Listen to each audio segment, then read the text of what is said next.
Hello students, today our topic is Python programming and we already discussed 19 program of Python programming. This is program number 20 of your Python programming related to string. So let us discuss it. First of all, concatenation. Concatenation जैसे मैंने आपको पिछली बार बताया कि concatenation में हम two words को या टू स्ट्रिंग्स को ऐड कर देते हैं, लेकिन अगर स्ट्रिंग में लाइन चेंज हो रही होगी तो इसके हमें किस तरीके से करना है, तो हम वहाँ पैरेंथेसिस साइन का यूज़ करेंगे। ठीक है, तो स्ट्रिंग ऐड हो सकती है। जैसे आपने यहाँ पे देखा सेकंड में, फर्स्ट पे देखिए, पहले हेलो वर्ड टू स्ट्रिंग्स है, सिंगल कोट के अंदर लिखा हुआ है, हेलो के बाद स्पेस है, याद रखिएगा। ठीक है, तो इन दोनों को हमने कॉन्केटिनेट किया तो सिंपल आपका कॉन्केटिनेट हो जाएगा, आपका कोई दिक्कत नहीं है। हेलो वर्ड, हेलो के बाद स्पेस आना है क्योंकि स्ट्रिंग स्पेस भी अपने आप में एक करेक्टर है। इसके बाद अगर हम पैरेंथेसिस का यूज़ करके करना है, पैरेंथेसिस का यूज़ हम तब करते हैं जब लाइन चेंज होगी। तो लाइन चेंज होगी, यहाँ पर लाइन चेंज होगी तो हमने पैरेंथेसिस का यूज़ किया। फर्स्ट लाइन के अंदर हेलो लिखा, सेकंड लाइन में वर्ड लिखा, और फिर हमने एस को प्रिंट कराया। एस वो वेरिएबल जिसमें हमने इसको असाइन किया था, तो फिर आपका हेलो वर्ड प्रिंट होगा। तो ये कॉन्सेप्ट था छोटा सा, आपको आपको समझ में आ गया होगा। और इसमें सबसे इम्पोर्टेंट बात यह है कि हम प्लस की हेल्प से भी कर सकते हैं, विदाउट यूजिंग प्लस भी कर सकते हैं। ठीक है, अब इटरेटिंग थ्रू ए स्ट्रिंग। अब लूप और स्ट्रिंग का कनेक्शन देखिए आप इसमें, कि लूप के थ्रू किस तरीके से स्ट्रिंग के डिफरेंट कैरेक्टर्स को एक्सेस किया जा सकता है। पहले हमने एक वेरिएबल ले लिया काउंट। पहले मैं आपको मोटिव बता देता हूँ, प्रोग्राम का मोटिव क्या है। प्रोग्राम का मोटिव ये है कि इसमें एक स्ट्रिंग है प्रोग्राम में, जो कुछ भी हो सकती है। मैंने यहाँ पर हेलो वर्ड को लिया है और इसमें मैं पर्टिकुलर किसी कैरेक्टर को काउंट करना चाह रहा हूँ, नंबर ऑफ सर्टेन टाइम्स, कितनी बार ये आ रहा है, इसके अंदर अपीयर हो रहा है। सपोज एल को ही चेक करना है, सपोज मुझे, तो एल कितनी बार आ रहा है। ऑब्वियसली हेलो वर्ड में हेलो आया 2 टाइम्स एल, और वर्ड में एल आया हुआ आपका 1 टाइम, तो टोटल हो गया 3 टाइम्स। ठीक है, तो ये आंसर आ जाए कि पर्टिकुलर किसी कैरेक्टर की अपीयरेंस कितनी बार है इसके अंदर, how many number of times particular character appear in a particular string. That is a motive of this program. अब ये हमारा मोटिव है, उद्देश्य है हमारा। ठीक है, अभी तो हमें इसको काउंट करना है, तो हमें एक वेरिएबल चाहिए काउंट। तो हमने एक वेरिएबल ले लिया, काउंट ही ले लिया, वेरिएबल का नेम ही काउंट ले लिया, कोई प्रॉब्लम नहीं है। और उसे जीरो से इनिशलाइज कर दिया। जीरो से इनिशलाइज क्यों करेंगे?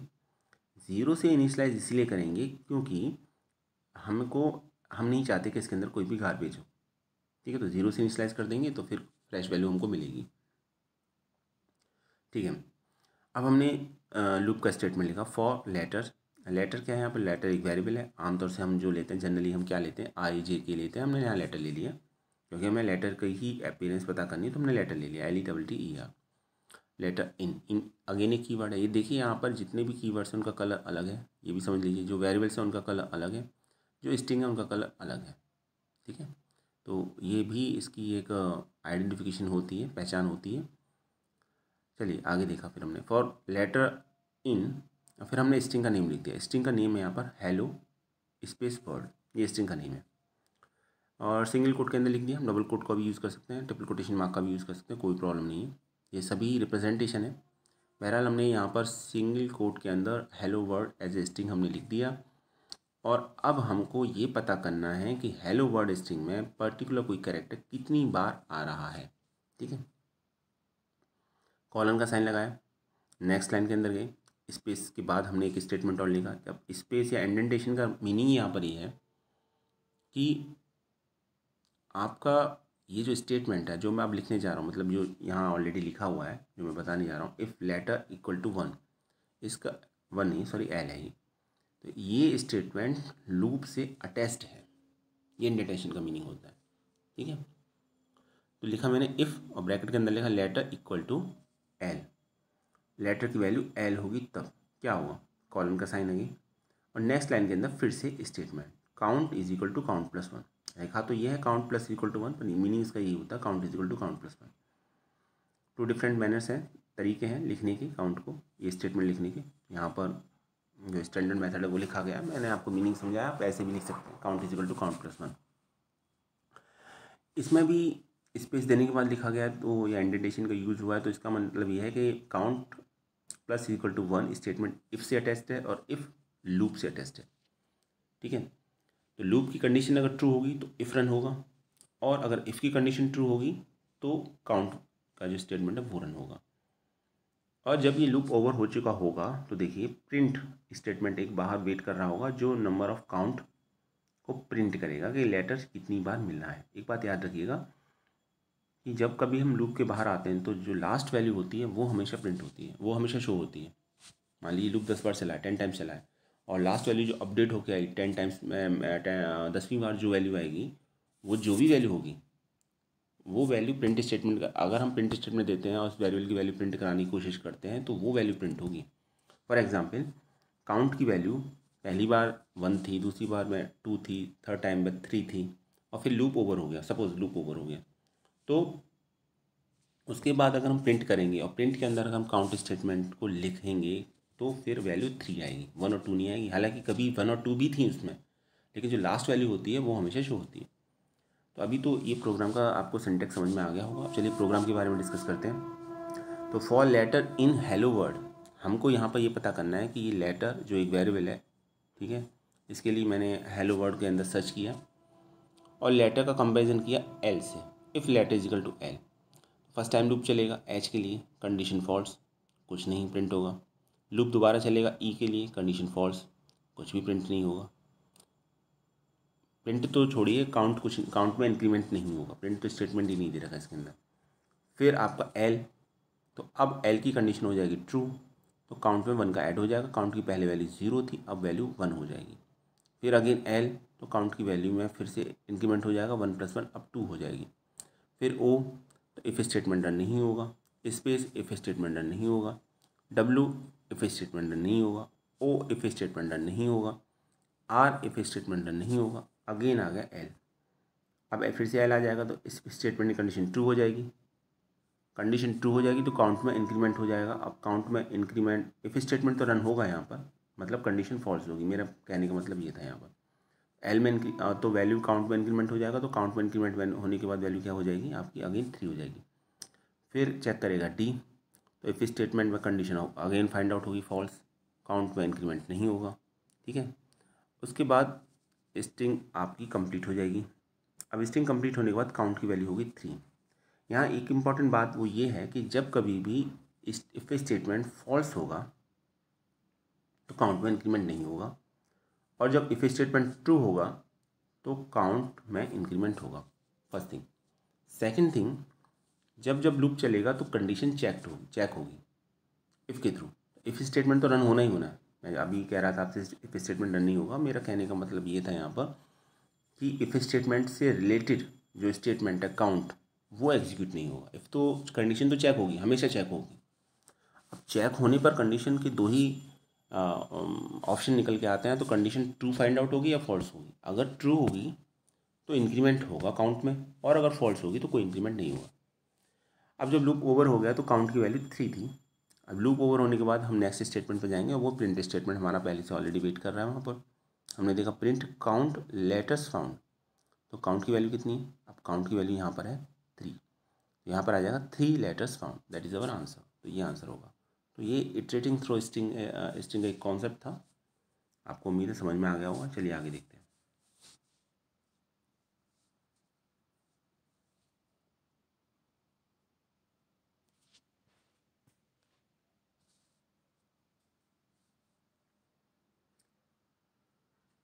रन करके देखिए, आप कोई और स्ट्रिंग ले सकते हैं, कोई और कैरेक्टर को भी सर्च करा सकते हैं। ठीक है,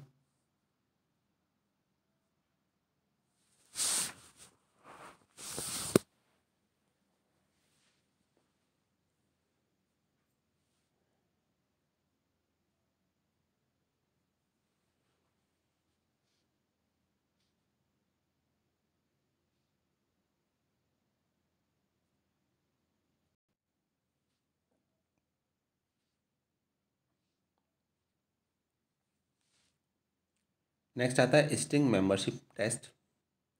मेंबरशिप टेस्ट में हमें पर्टिकुलर किसी कैरेक्टर को फाइंड आउट करना है कि वो स्ट्रिंग का पार्ट है कि नहीं है, तो इन ऑपरेटर की हेल्प से कर सकते हैं। इन से पता चलेगा कि है या नहीं, और नॉट इन से पता चलेगा कि जस्ट इसका रिवर्स होगा नॉट इन। ठीक है, चलिए अब बात करते हैं built in functions to work with Python. तो अभी दो बिल्ट इन फंक्शन यूज़ होते हैं, two built in functions are use with string, that is called enumerate and len. तो स्ट्रिंग के ये बिल्ट इन फंक्शंस हैं और बड़े इंपॉर्टेंट है। चलिए समझने की कोशिश करते हैं इसको, और इससे रिलेटेड एक प्रोग्राम भी देखेंगे हम। ठीक है, तो सबसे पहले देखिए एन्यूमरेट और एलियन। तो ये फंक्शंस किस लिए यूज़ होते हैं, पहले तो एन्यूमरेट की बात करते हैं। The enumerate function returns an enumerated object. It contains the index and the value of all the items in the string as pairs.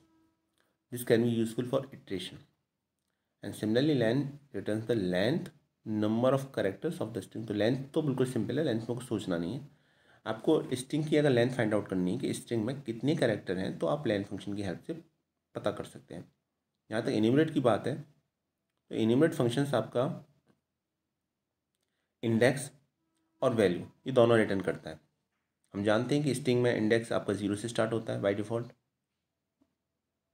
के 0 से ही स्टार्ट होता है। मीनिंग ये है कि 0 1 2 3 इस तरीके से जाता है, और नेगेटिव इंडेक्सिंग का भी कॉन्सेप्ट होता है, लेकिन यहाँ पर जब हम इंडेक्सिंग करेंगे तो बाय डिफ़ॉल्ट वो पॉजिटिव इंडेक्सिंग होगी। ठीक है, चलिए एक प्रोग्राम के थ्रू समझते हैं इसको, तो और सही क्लियर अच्छा समझ में आएगा आपको। पहले एक स्ट्रिंग लेते हैं, और स्ट्रिंग ले लिया हमने cold, str is equal to cold. Cold एक स्ट्रिंग का नाम है, और इसमें 4 कैरेक्टर हैं, COLD। ठीक है, तो चलिए एक लेंथ निकालने की कोशिश करते हैं। लेंथ तो ऑब्वियसली 4 ही होगी इसकी, और इन्यूमरेट फंक्शन के थ्रू भी देखने की कोशिश करते हैं कि किस तरीके से ये वर्कआउट करता है।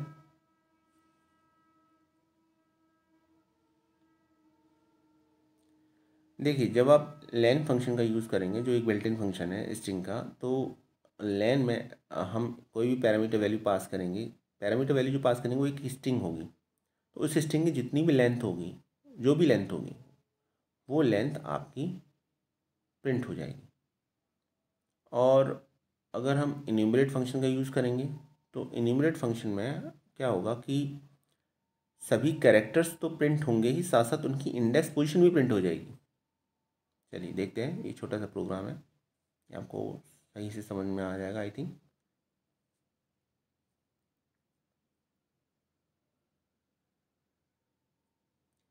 अभी क्लियर विजुअल है। str equal to cold. Cold सबसे पहले तो एक स्ट्रिंग को ले लिया हमने। ठीक है, कोल्ड एक स्ट्रिंग है। अब हमको टू फंक्शंस को देखना है यहाँ पर, पहला है इन्यूमरेट और सेकंड है आपका लेन।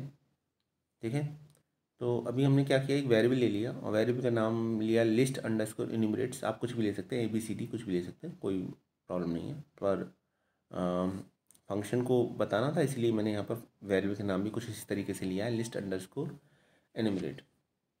अब हमने यहाँ पर क्या किया, हमने यहाँ पर इन्यूमरेट फंक्शन का यूज़ किया है। ठीक है, तो अभी हम क्या करेंगे, यहाँ पर हमने एन्यूमरेट में एज ए स्ट्रिंग पास कर दी parameter value, as a parameter value string को पास कर दी। देखिए आपने लिखा लिस्ट, और फिर लिखा आपने पैरेंथेसिस के अंदर एन्यूमरेट, और फिर ब्रैकेट के अंदर लिया str। तो str जो एक स्ट्रिंग है जिसमें हमने कोल्ड है, और उस पर हमने अप्लाई कर दिया बिल्ट इन फंक्शन एन्यूमरेट।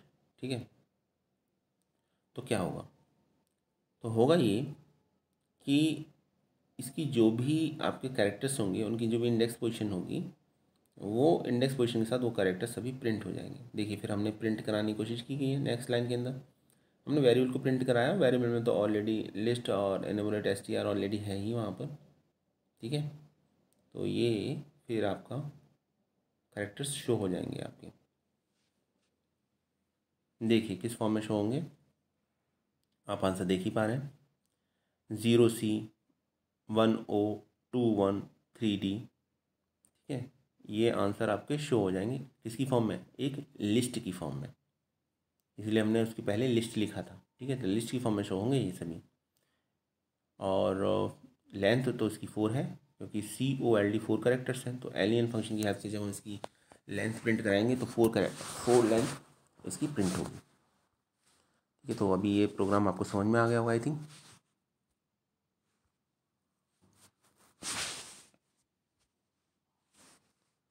देख सकते हैं आप। तो इन्यूमरेट का जो मेन ऑब्जेक्टिव है वो ये है कि अगर हमको कैरेक्टर के साथ उसके इंडेक्स पोजीशन को प्रिंट कराना है तो हम इन्यूमरेट यूज़ करेंगे। ठीक है, और इन्यूमरेट जो फंक्शन है उसमें हम पैरामीटर वैल्यू जो पास करते हैं वो एक स्ट्रिंग को पास करते हैं। स्ट्रिंग यहाँ पर str है, और लिस्ट हमने इसलिए लिखा है क्योंकि ये जो आंसर आएगा वो लिस्ट की फॉर्म में आएगा। ठीक है, ये देखिए आप आंसर देख सकते हैं, आउटपुट देख सकते हैं यहाँ पर।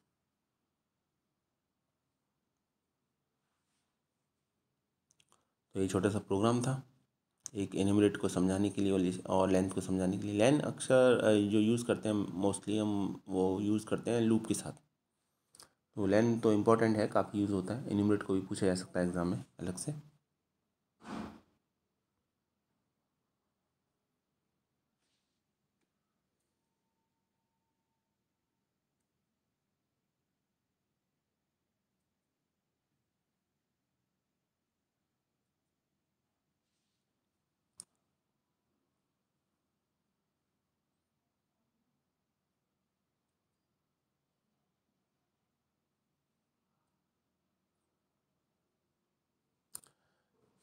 चलिए आगे टॉपिक डिस्कस करते हैं। ये अभी आपको क्लियर हो गया होगा।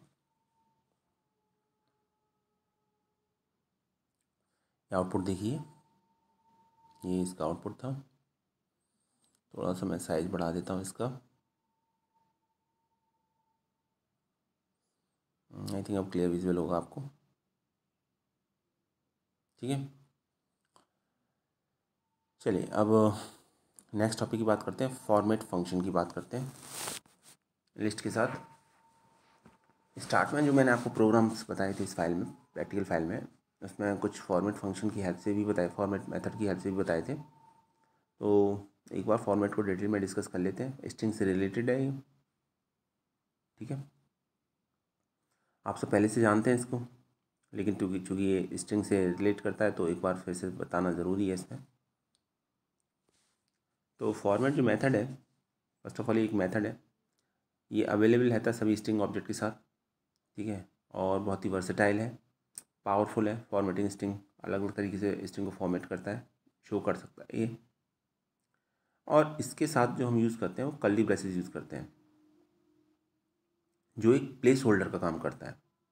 फॉर्मेट मेथड के साथ हम कर्ली ब्रेसेस यूज़ करते हैं, और जो कर्ली ब्रेसेस का जो साइन है वो है प्लेस होल्डर का काम करता है, पोजीशन बताता है एक्चुअली में। ठीक है, चलिए एक प्रोग्राम देखते हैं, उससे सही समझ में आएगा कि एक्चुअली किस तरीके से इसको यूज़ करते हैं।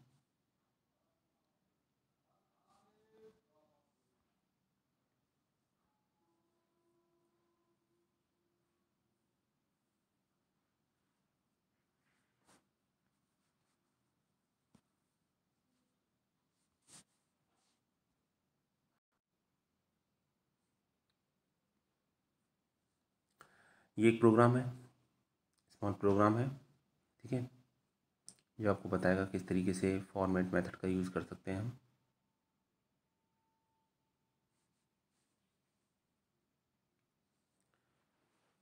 सबसे पहले देखिए हमने क्या किया। हमने यहाँ पर ये किया कि हमने एक वेरिएबल लिया डिफ़ॉल्ट अंडरस्कोर ऑर्डर।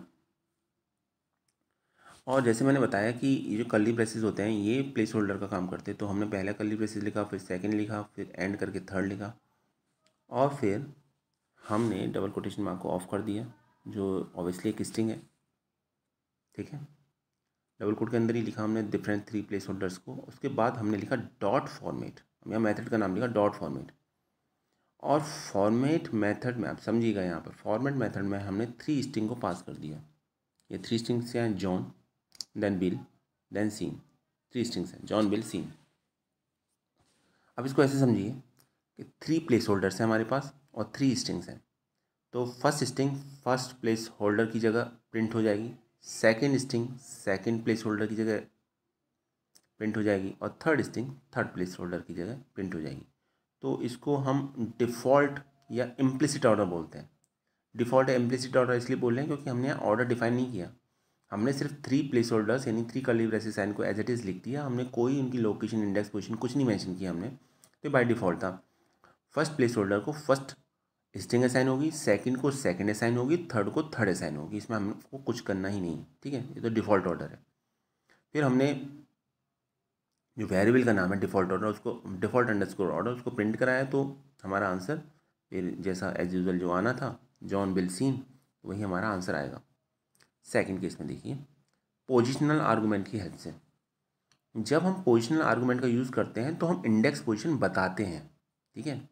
देखिए जब मैं लिख रहा हूँ dot format John Bill Sean, तो जॉन की जो इंडेक्स पोजीशन है वो 0 है, बिल की 1 है और सीन की 2 है, ये तो ऑर्डर है इसका। अब हमको क्या करना है कि अब हमने जब इसे प्रिंट किया तो हमने, ठीक है, अब कर्ली ब्रेसेस के अंदर पोजीशन लिख दी इनकी, पहले लिखा 1, फिर लिखा 0 और फिर लिखा 2। तो पहले 1 पर जो स्ट्रिंग है वो प्रिंट होगी, 1 पर कौन है, बिल, तो बिल पहले प्रिंट होगा, 0 पर है जॉन, जॉन उसके बाद प्रिंट होगा, और 2 पर है सीन, तो सीन उसके बाद प्रिंट होगा। तो अब ऑर्डर चेंज हो जाएगा, तो ऑर्डर चेंज होने के बाद आएगा बिल जॉन सीन, ये प्रिंट होगा। तो समझने वाली बात यहाँ पर ये है कि जब कभी भी हम ऐसा काम करते हैं इसके अंदर कि हम पोजिशनल आर्गूमेंट का यूज़ करते हैं, तो फिर उसी पोजीशन के अकॉर्डिंग वैल्यू प्रिंट होती है, ठीक है। नहीं तो बाय डिफ़ॉल्ट जो ऑर्डर होता है उसी के अकॉर्डिंग प्रिंट होती है। आप पोजिशनल आर्गूमेंट को मत लिखिए, जो डिफ़ॉल्ट ऑर्डर होगा उसी के अकॉर्डिंग प्रिंट होंगी, जो हमने फर्स्ट केस में ऑलरेडी देख रखा था। थर्ड केस देखिए, अब आप कीवर्ड आर्गूमेंट अगर दे दें तो फिर कैसे होगा। कीवर्ड आर्गूमेंट का मतलब है कि जैसे जॉन बिल सीन था तो इसमें डिफ़ॉल्ट पोजीशन जॉन की थी 0 थी, बिल की 1 थी, सीन की 2 थी, लेकिन हम इसको एक पोजीशन का हम एक नेम दे दे रहे हैं। जैसे हमने लिखा John, J is equal to John, B is equal to Bill और S is equal to Sean. तो अब इसमें जो पोजीशन है वो आपकी जे, बी और एस से शो हो रही हैं। तो अब हमने क्या काम किया, हमने प्रिंट कराने की कोशिश की, तो हमने एस, बी और जे को, ठीक है, हमने कर्ली ब्रेसेस के अंदर लिखा। तो इसकी इस एस पर जो वैल्यू होगी वो पहले प्रिंट होगी, बी पर जो वैल्यू होगी वो बाद में प्रिंट होगी, उसके बाद प्रिंट होगी, और सबसे लास्ट में जे की जो वैल्यू होगी वो प्रिंट होगी। और वैल्यू को नाम दे दिया keyword order, keyword underscore order. तो फिर यही पे आपका आंसर प्रिंट होगा, उसी के अकॉर्डिंग प्रिंट होगा। आई थिंक अब बात आपको समझ में आ चुकी होगी, ठीक है। चलिए देखते हैं।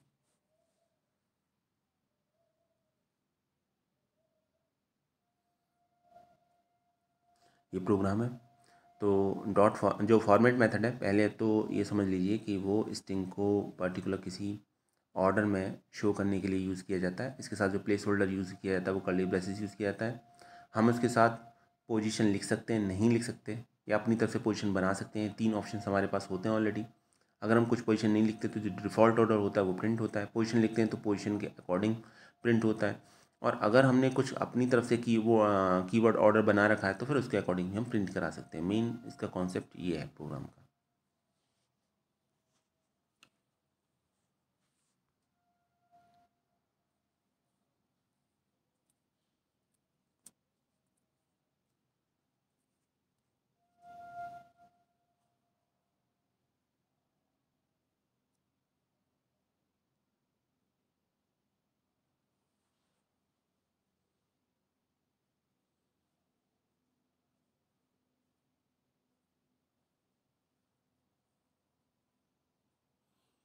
चलिए प्रोग्राम को रन कराते हैं, देखते हैं।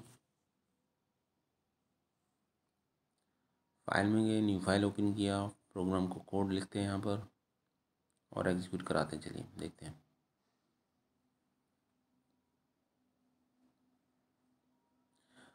एग्जीक्यूशन से पहले सेव करना पड़ेगा आपको, प्रॉपर नेम दे दीजिए, सेव कर दीजिए।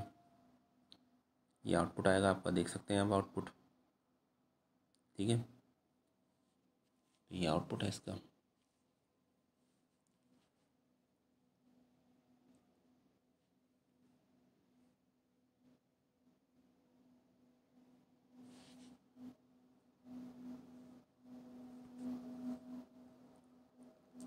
देखिए जॉन मिल सीन का ऑर्डर है, और पहली बार में डिफ़ॉल्ट ऑर्डर जॉन मिल सीन ही आया है जिस ऑर्डर में हमने लिखा था। दूसरी बार हमने पोजिशनल ऑर्डर लिखा तो बिल जॉन सीन आया है, क्योंकि हमने पोजीशन मेंशन की थी। और फिर हमने कीवर्ड ऑर्डर के थ्रू अगर हमने प्रिंट कराया था तो फिर प्रिंट हो रहा है सीन बिल जॉन। तो इस तरीके से फॉर्मेट मेथड वर्क करता है।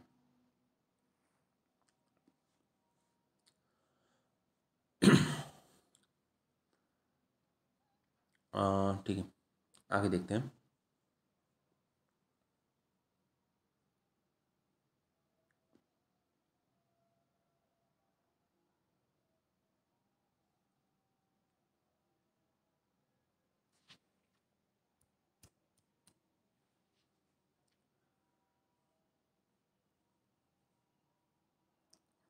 नेक्स्ट जो कॉन्सेप्ट है वो ये है कि हम फॉर्मेट मेथड की हेल्प से जो नंबर है उसको बाइनरी रिप्रेजेंटेशन शो कर सकते हैं उसका, ठीक है। और एक्सपोनेंट में भी शो कर सकते हैं उसको अलग अलग तरीके से। तो चलिए एक छोटा सा प्रोग्राम है उसके थ्रू समझने की कोशिश करते हैं इसको। यहाँ पर प्रॉम्प्ट पर ही प्रोग्राम लिखा गया है, इंटरेक्टिव मोड में प्रोग्राम लिखा गया है, तो सिंगल लाइन का प्रोग्राम है। आप इंटरेक्टिव मोड पर 1 बाय 1 स्टेटमेंट को एग्जीक्यूट करा के देख सकते हैं। ये एक छोटा सा प्रोग्राम है, ठीक है। तो जैसे आप फर्स्ट लाइन के अंदर लिखा हुआ है बाइनरी रिप्रेजेंटेशन ऑफ 0 इज़, एक मिनट, पहले थोड़ा सा साइज इसका लार्ज कर देते हैं। आई थिंक अब क्लियर है थोड़ा सा, ठीक।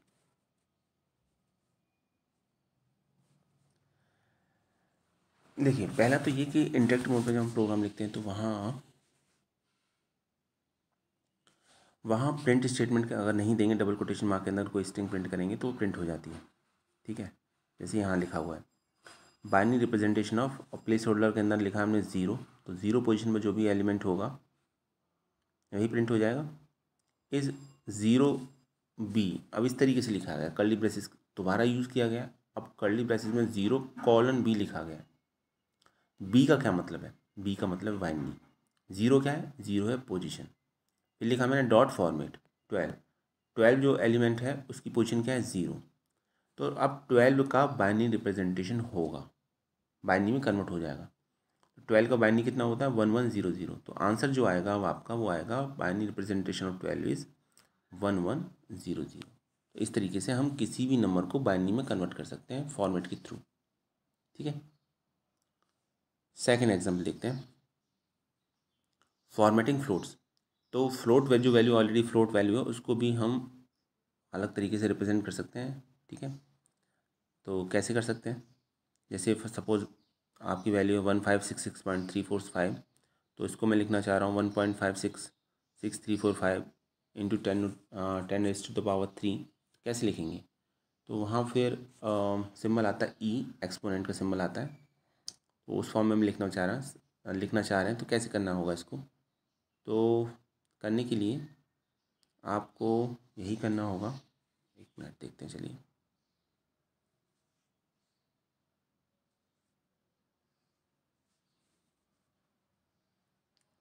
अब बी की जगह मुझे ई लिखना होगा, ठीक है।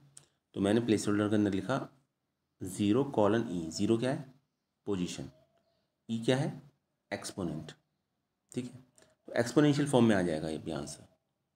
तो जब इसको प्रिंट कराएंगे डॉट फॉर्मेट, वैल्यू दे दी मैंने इसमें 1566.345, 1566.345, तो ये आपकी एक्सपोनेंशियल फॉर्म में अब शो होगा इस तरीके से 1.566345 ई प्लस प्लस का साइन है पॉजिटिव वैल्यू, इसलिए ये +3 शो कर रहा है आपका। पावर 3 जो है पॉजिटिव है, इसलिए प्लस शो कर रहा है आपको यहाँ पर, ठीक है। तो चलिए ये आपको समझ में आ गया होगा।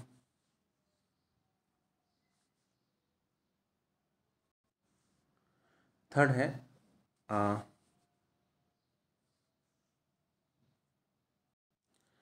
Round of. तो अभी आप राउंड ऑफ कितने प्लेसेस तक करेंगे ये भी आपके ऊपर है, वो भी आप कर सकते हैं इसमें। जैसे मैंने लिखा 1/3 इज, और प्लेस होल्डर के अंदर लिखा 0:0.3f। इसका मीनिंग है 0 पोजीशन में जो एलिमेंट होगा वो डेसिमल के 3 प्लेसेस तक राउंड ऑफ हो जाएगा। मैंने लिखा फॉर्मेट 1/3, ठीक है। 1 को 3 से डिवाइड करेंगे तो आंसर आता है 0.33333, लेकिन हमको तो डेसिमल के 3 प्लेसेस तक चाहिए, क्योंकि हमने लिखा है 0:, 0.3f, ठीक है। एफ का मतलब फ्लोट वैल्यू से यहाँ पर, तो आंसर आएगा 0.333। एक तो ये आ जाएगा आपका। और लास्ट जो कॉन्सेप्ट है वो है स्ट्रिंग अलाइनमेंट। तो स्ट्रिंग अलाइनमेंट में आप 3 अलाइनमेंट होते हैं, एक होता है लेफ़्ट, एक होता है राइट, एक होता है सेंटर, ठीक है। तो आप इसमें देखेंगे, जैसे आपने लिखा कर्ली ब्रेसेस के अंदर कॉलन के बाद आपने यूज़ किया साइन लेस देन का, ठीक है। तो लेस देन का साइन यूज़ किया, तो अभी आपका जो इसका मतलब है आपका लेफ़्ट अलाइनमेंट, ग्रेटर देन का मतलब है राइट अलाइनमेंट, और साइन कैप का जो साइन यूज़ होगा इसका मतलब होगा सेंटर अलाइनमेंट। तो इस तरीके से हमने ये अलाइन कर दिया, आपके 3 स्ट्रिंग्स को अलाइन कर दिया हमने। नेक्स्ट वीडियो में और डिस्कस करेंगे स्ट्रिंग के बारे में कुछ, और टपल को डिस्कस करेंगे जो प्रोग्राम नंबर 21 होगा। आई होप अभी ये कॉन्सेप्ट समझ में आ गया होगा। Thanks for watching this video.